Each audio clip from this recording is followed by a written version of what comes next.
ఓం శ్రీ గురుభ్యో నమ. శ్రీ మహాగణాధిపతయ నమ. శ్రీమాత్రే నమ.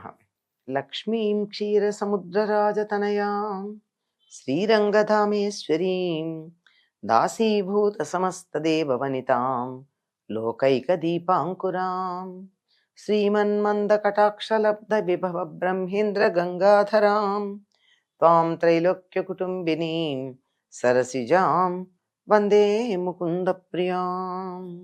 శ్రీ మహాలక్ష్మి నమః. క్షీరసాగర మథన సమయంలో ఆ క్షీరసాగరంలోంచి ఉద్భవించినటువంటి లక్ష్మీదేవిని చూచి ఆవిడికి అభ్యంగర స్నానాధికాలు అలంకారాలు అన్నీ పూర్తయిన తర్వాత దేవతలు అనుకుంటున్నారు, పలుకులతో అమృతాల్లాగా ఉన్నటువంటి పలుకులతో అంటే మాట్లాడుతూ ఉంటే ప్రతి పలుకులోనూ అమృతం చిలుకుతూ ఉంది, అంటే మాట అమృతం లాగానే ఉంది. అట్లా మాట్లాడుతూ ఎవరితో మాట్లాడితే వాడే బ్రహ్మ అనుకున్నట్ట. అంటే అర్థం ఏమిటి? ఈవిడెవరితో మాట్లాడితే వాడు బ్రహ్మ అంటే ఈవిడ వాణి, వాక్కు, బ్రహ్మగారి వాక్కులకి అధిపతి కనుక ఈవిడ పలకరిచ్చిన వాళ్ళు ఎవరైతే ఉన్నారో వాళ్ళు తప్పనిసరిగా ఆ బ్రహ్మ లక్షణాలను కలిగి ఉంటారు. అంటే లక్ష్మీదేవి అనుగ్రహం గనక ఉన్నట్టయితే బ్రహ్మలు కావచ్చు, బ్రహ్మకున్న పేరేమిటి కవి, కవులు కావచ్చు, ఆ కవే కాదు బ్రహ్మగారైన కవే కాదు లోకంలో సామాన్యమైన కవులు కావచ్చు. కనుక మాటలని చక్కగా ప్రయోగించగలిగినటువంటి నేర్పరితనం ఉండే అవకాశం ఉంది. లక్ష్మీదేవి అనుగ్రహం, లక్ష్మి అంటే ఒక డబ్బు అనే అర్థం కాదండి. లక్ష్మీ సహస్రనామం చూసినట్టయితే ఆవిడ ఎన్ని రకాల లక్ష్ములుగా మనలో ఉంటుందో చాలా బాగా చెప్తారు.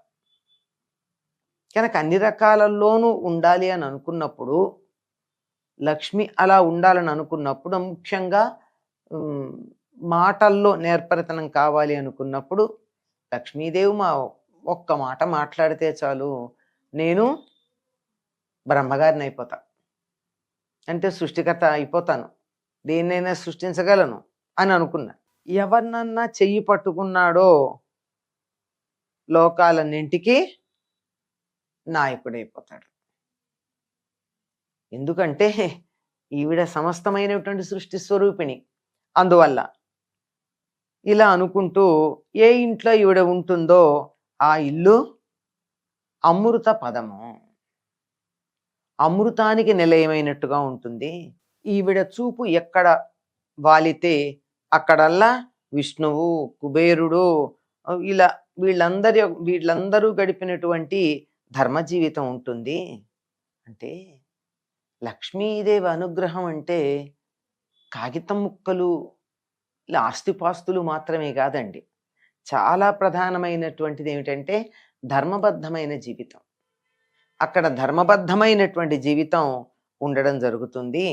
వీటన్నింటికీ కూడా అమ్మవారు ఒక్క చిరునవ్వు నవ్వితే చాలా పెద్ద పెద్ద దురదృష్టాలన్నీ పటాపంచలే వెళ్ళిపోతాయి అని అనుకుంటూ ఉన్నారు అక్కడ ఉన్నటువంటి వాళ్ళు. పైగా వాళ్ళలా అనుకుంటూ ఉంటే ఈవిడ మనస్సులో మరొక మాట అనుకుంటోంది. వీళ్ళేమి ఇట్లా అనుకుంటే చంటి పిల్ల అప్పుడే ఆవిర్భవించింది గనక చక్కగా పిల్లలు ఆడుకునే ఆటలు లాంటివన్నీ తను కూడా బొమ్మలాటలని అవని ఇవని అలా, అంటే పిల్లలు ఎప్పుడూ కూడా కేళి లోలురై ఉంటారు. ఆడాల అనేటటువంటి కోరికతో ఆటలాడుతూనే ఉండడం జరుగుతూ ఉంది. అలాంటి ఆవిడ చక్కగా అలంకారం చేసుకుని లక్ష్మీదేవి, ఈవిడ లక్ష్మీదేవి కదా, పార్వతీదేవితోనూ సరస్వతితోనూ చక్కగా వాళ్ళు తన మిత్రులు అన్నట్టుగా వాళ్ళతో కలిసి కేళి అంటే బాలకేళి, చిన్నపిల్లలు ఆడుకున్నట్టుగా ఆడుకుంటూ మొత్తానికి వీళ్ళ మధ్యకు వచ్చింది, అక్కడ ఉన్నటువంటి దేవతల మధ్యకి. ఆవిడ ఎలా ఉంది అంటే తుమ్మెదలు ముసిరినటువంటి పద్మంలాగా ఉందట. ఏమిటి తుమ్మెదలు?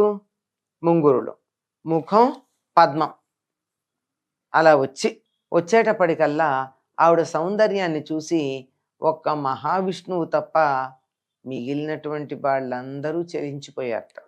ఎవరైతే వ్యామోహపడరో, ఎవరిలో అయితే చలనం ఉండదో వాళ్ళకి వాళ్ళ వెంట పడొస్తుంది లక్ష్మీదేవి. కావాలని పెడితే ఉండదండి. ఉదాహరణకి మన నీడ ఉంది, మన నీడ మన వెంట వస్తుంది. నేను నీడ వెంట పెడితే నా వెంట వస్తుందా నీడ? నీడ వెంట నేను వెళ్ళకూడదు, నా వెంట నీడ రావాలి. అది లెక్క. వీళ్ళందరూ కూడా ఎవరికి వాళ్ళు వ్యామోహపడిపోయారట. ఒక్క మహావిష్ణువు తప్ప మిగిలినటువంటి వాళ్ళందరూ దేవతలు, రాక్షసులు, వీళ్ళందరూ పితృదేవతలు, వీళ్ళందరి సముదాయాలు కూడా కోరుకుంటున్నాయట. వాళ్ళ మనసులన్నీ కల్లోల పడిపోయాయి ఆవిడ శరీరావయవాలను చూసి. అసలు చికాకు పడిపోయారట. అందరూ ఆ విధంగా తనని కుతూహలంగా చూస్తూ ఉంటే అందరి దేవతల మధ్యకు వచ్చి నిలబడింది. అటు పక్క రాక్షసులు ఉన్నారు, అటు ఎళ్ళన ఇటు దేవతలు ఉన్నారు. దేవతల పక్షానికి వచ్చి నిలబడి ఒక్కొక్కళ్ళ గురించి ఆలోచన చేస్తుంది. ఒక్కొక్కళ్ళని చూసి ఇక్కడికి వెడితే అక్కడ ముత్తైదువుగా నేను ఎక్కువ కాలం ఉండడానికి వీల్లేదు. ఎందుకంటే మనకి సుధామప్యాస్వాద్య ప్రతిభయజరా మృత్యుహరిణి అంటూ దేవతలందరూ అమృతం తాగి కూడా కల్పాంతంలో శరీరాలు కోల్పోతున్నారే, అది అక్కడ చెప్పడం. అంటే చావు వాళ్ళ కాకపోతే రేపు, రేపు కాకపోతే 100 ఏళ్ళకి, కాకపోతే 1000 ఏళ్ళకి, కాకపోతే 1,00,000 ఏళ్ళకి తప్పకుండా అయితే ఉండదు కదా. దేవతల మధ్యకి వచ్చి నిలబడినటువంటి పాల సముద్రంలోంచి ఆవిర్భవించిన లక్ష్మీదేవి మంగళ స్నానాలు, అలంకారాల తర్వాత దేవతల మధ్యకు వచ్చి నిలబడి ఒక్కొక్కళ్ళని చూసి అనుకుంటోంది, ఇక్కడికి వెళ్ళినట్టయితే నాకు 5వ తనం ఎక్కువ ఉండకపోవచ్చు. 5వ తనం అంటే భర్త జీవించి ఉండడం. ఎందుకని అలా అనుకుంది? దేవతలందరూ కూడా ఒక్కొక్కళ్ళు ఒక్కొక్క ప్రళయం తర్వాత కాలగర్భంలో కలిసిపోవలసిందే. అంతేగాని చనిపోకుండా ఉండేటటువంటి అవకాశం ఎవ్వరికీ లేదు అని ఒకళ్ళని చూసి అట్లా అనుకుందట. ఒక చోట సవతితో ఓర్వరాదు, ఇంకో చోటుకి వెళ్ళినడితే సవతి బాధ ఎక్కువ ఉంటుంది. దీన్ని తట్టుకోవడం అన్నది కుదిరేటటువంటి పని కాదు. ఎందుకంటే కొంతమంది దేవతలు 2 వివాహాలు చేసుకున్న వాళ్ళు ఉన్నారు. అది ఆవిడ బాధ. ఇక్కడేమో ఎక్కువ కాలం 5గా ఉండలేము అన్నది. ఎందుకంటే రాక్షసులందరూ, ఎందుకంటే దేవతలందరూ కూడా ఒక్కొక్కళ్ళు ఒక్కొక్క ప్రళయం తర్వాత కాలగర్భంలో కలిసిపోతారు. శాశ్వతంగా ఎవరు ఉంటారు? ఎవరు ఉండలేరు కదా. కనుక ఇది నేను వెళ్ళదగినటువంటి చోటు కాదు. ఒక చోట సంతత వైభవంబు కాదు, ఇంకో చోట అసలు నిరంతరం వైభవం ఉండకుండా ఉండాలి కదా. ఉండట్లా. అంటే లక్ష్మి ఎక్కడ ఉంటానంటుందో లెక్క వేసుకుందాం మనం. ఒక చోట వేడి మీద ఉండబోలదు, ఒక చోట చాలా వేడిగా ఉంటుంది, అక్కడ ఉండలేం. ఒక చోట కరుణ లేదు, ఒక్కింత వెతికిన. మరో చోటుకి వెళ్ళినట్టయితే కరుణ అన్నది కనపట్టలేదు, ఎంతగా వెతికినాను, అసలు దయాగుణమే లేదు, ఇతరులను రానిచ్చే సదాలోచనే ఉండదు. మరి అటువంటి చోటికి వెడితే ఏం లాభం ఉంటుంది? అంటే ఇక్కడ గుర్తుంచుకోవాల్సింది ఏమిటి? లక్ష్మి ఉండాలి అంటే ఇల్లు ఎప్పుడు వైభవోపేతంగా ఉండాలి. వైభవోపేతంగా ఉండాలి అంటే బ్రహ్మాండంగా అందరికీ పార్టీలు ఇవ్వమని కాదు అక్కడ అర్థం. వైభవోపేతంగా ఉండదు అంటే నిరంతరం పండగ చేసుకుంటూ వైభోగాలతో ఆర్భాటంగా ఉండడం అని కాదు అర్థం. ఏమిటి అంటే చూడగానే ఎంత బాగుందో అనేటటువంటి భావన కలగాలి. ఎంత చక్కగా హాయిగా సుఖంగా ఉందా అన్నటువంటి భావన కలుగుతూ వైభవం కనపడాలి. వైభవం వేరు, ఆర్భాటం వేరు. వైభవం కనపడుతూ ఉంటే ఇంకో చోట చాలా వేడిగా ఉంటుంది. ఎందుకంటే సూర్యుడు గురించి ఆయన కూడా వచ్చాడు అక్కడ. ఒక చోట ఏముంటుంది? అసలు కరుణ ఉండదు, చాలా కఠినంగా ఉండడం ఉంటుంది. ఎక్కడ వెతికినా కరుణ అన్నది కూడా కనపడదు. ఒక చోట నిలకడ ఉండడం కష్టం, ఇంకో చోట పూర్తిగా జడత్వం ఉంది. అంటే ఒక పక్కనేమో ఇక్కడ ఒక చోట అన్నది అర్థం ఏం చెప్పుకోవాలి? దేవతల్లో ఒకళ్ళని తాను ఆశ్రయించి వెళ్ళినట్టయితే అని అర్థం. అక్కడ ఆ ఇంట్లో ఎక్కడ ఒక చోట కాలు నిలకడగా ఉండదు, జడత్త కూడా వస్తుంది.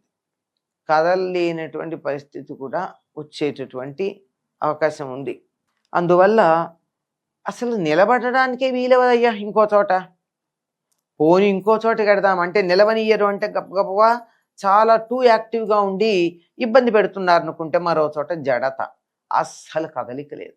ఇది లాభం లేదు. కొన్ని చోట్ల కామగుణం అధికంగా ఉంటుంది, కొందరిలో క్రోధం ఎక్కువగా ఉంటుంది, కొన్ని చోట్ల మోహలోభాలు దెబ్బ తినకుండా చాలా చక్కగా ఉండదు. కనుక వీళ్ళెవ్వరి దగ్గర నేను వెళ్ళడానికి అవకాశం లేదు అనుకుంటుంది. ఇక్కడ పాలసముద్రంలో పుట్టిన లక్ష్మి అని అనుకుంటున్నాం. లక్ష్మి అంటే సంపదలు అనుకున్నాం కదా. అటువంటి సంపద మనకు కావాలి అంటే ఎట్లా ఉండాలి?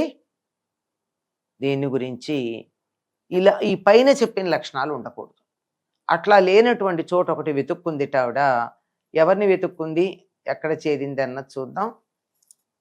మహాదేవ్యై చ విద్మహే విష్ణుపత్న్యై చ ధీమహి తన్నో దుర్గి ప్రచోదయాత్.